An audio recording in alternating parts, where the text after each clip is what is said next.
Following the aftermath of the French Revolution, Napoleon Bonaparte's rise to power would influence the rest of Europe and would become the Napoleonic Wars.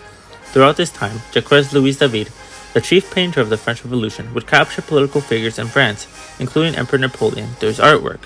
A particular piece, Napoleon Crossing the Alps, would become a historical icon and help illustrate the leadership and bravery of the young general.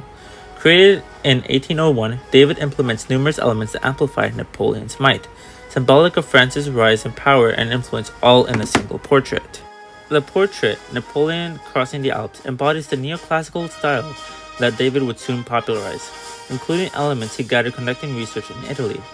Using a clear composition, David implements colors from the French Republic into this piece and highlights the military uniform of the French general, symbolizing a sense of patriotism to his viewers. The change in value between Napoleon and the mountains behind him helped visualize the intensity of his journey across the St. Bernard Pass during the spring of 1800. His army of 40,000 soldiers and cavalry are vaguely visible below Napoleon's horse, symbolic of the loyalty within his men as Napoleon leads them against the wills of nature. David further emphasizes this notion with the manipulation of values and intensity behind the young general, depicting dark gray storm clouds looming over the horizon in his attempt to demonstrate the power of nature's might. David includes streaks of dark gray shadows, adding texture to the violent winds surrounding Napoleon. Demonstrating the force of nature that stands before them, David implies the dangers that lurk ahead of Napoleon's army. However, Napoleon is observed pointing towards the mountain range, implying the direction in which his army will march towards, despite what lies ahead, a position David desires in order to best capture military leader-defying expectations.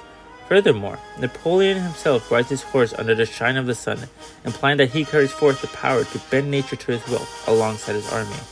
David ensures that the young general is the center of the stage, with a white Arabian stallion upon his two legs, further emphasizing the power he is able to wield as Napoleon faces the viewer with a calm expression.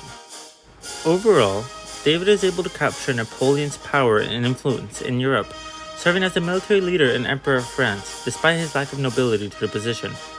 Utilizing the neoclassical style he would be associated in history with, David was able to illustrate the influence Napoleon would carry forth up until modern times.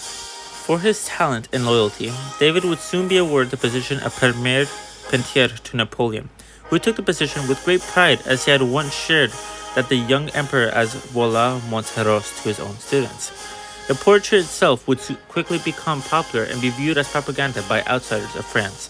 To others, the portrait would be an icon of military leadership, finding its way to the royal palace in Madrid and commissioned by King Charles IV of Spain.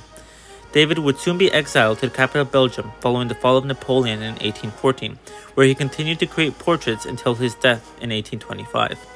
Napoleon Crossing the Alps currently resides in Château Malmaison, Ruelle Malmaison, in the city of Paris.